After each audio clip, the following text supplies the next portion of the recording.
ساتھی آؤ میں اور آپ آج کی اس بزم میں یہ پختہ عزم کر کے اٹھیں کہ آج ہم خود بھی اور اپنی اولاد کو بھی اپنے دوستوں کو بھی، میرے والد گرامی فرمایا کرتے تھے جس سے دوستی ہو نا اس کی انگلی پکڑ کے دین کی راہ پہ لے آؤ، یہ دوستی کا حق ہے۔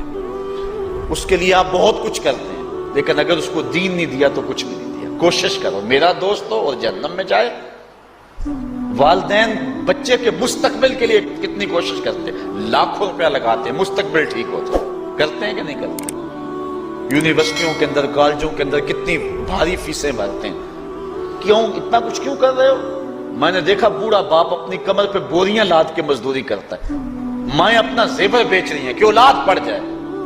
میاں اتنا کچھ کیوں کر رہے ہو؟ جی مستقبل ٹھیک ہو جائے۔ یہ مستقبل کتنا ہے؟ 20-25 سال کا، اور جو اصل مستقبل ہے اس کی فکر ہی نہیں کسی کو۔ اصل مستقبل تو وہ ہے، اللہ اکبر، بیرون ملک جائے بیٹا تو ماں کہتی ہے بس دعا کرو کہ میرا بیٹا خیریت سے پہنچ جائے۔ بیٹی کی شادی کرتی ہے تو ماں کہتی ہے دعا کرو کہ اپنے گھر میں اس کو چین مل جائے۔ کسی کا انٹرویو ہوتا ہے، لوگ کہتے ہیں جناب دعا کرو کہ اس انٹرویو میں وہ کامیابی سے گزر جائے۔ میں کہتا ہوں جب قبر میں اترتا ہے پھر کسی نے آ کر کبھی نہیں کہا کہ دعا کرو مشکل گھڑی آ گئی ہے خیریت سے گزر جائے۔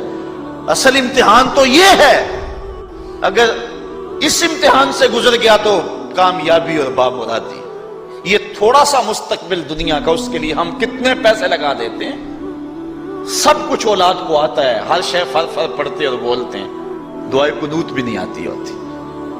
تو ہم اپنی اولاد کے لیے دین کا تحفہ اس کو کبھی نہ چھوڑیں۔ اللہ اکبر، کوشش کریں، محنت کریں۔ حضور نبی رحمت صلی اللہ علیہ وآلہ وسلم نے ان بد عمل وائزین کی بات بھی کی ہے کہ جو لوگوں کو نیکی کا حکم دیتے ہیں اور خود اس پہ عمل نہیں کرتے۔ آج ہمارے کچھ وائزین لوگوں کو تو واضح و تلقین اور نصیحت کرتے ہیں اور خود نماز میں سخت سستی کا ارتکاب کرتے ہیں، اور جس سے قوم کے اندر نماز میں سستی عملاً پیدا ہو جاتی ہے۔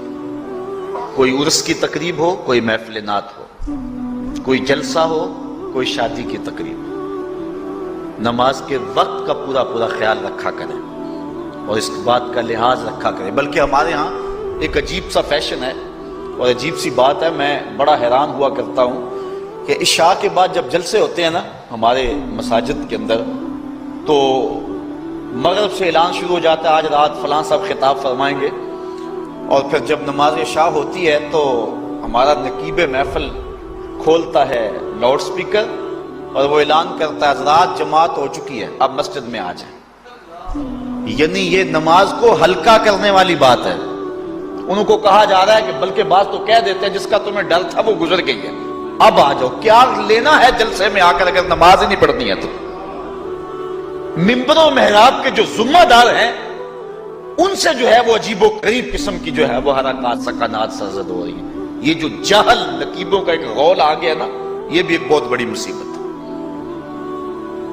ایک تو بے تحاشا القاب، دوسرا دین کی روح سے ناشنائی۔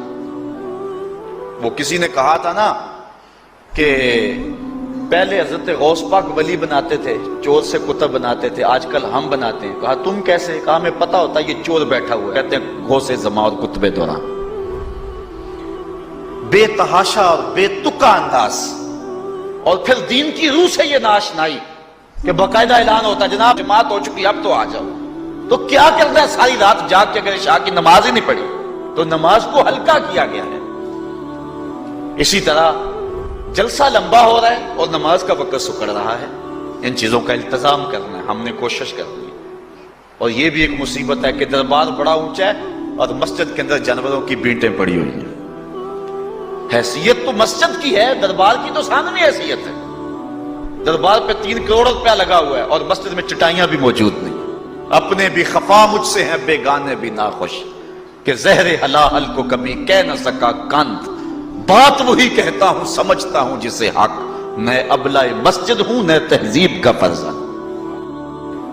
بے تحاشا اور بے تکا انداز اور پھر دین کی روح سے یہ ناشنائی کہ باقاعدہ اعلان ہوتا ہے جناب جماعت ہو چکی اب تو آ جاؤ، تو کیا کرتے ہیں ساری رات جاگ کے اگر عشاء کی نماز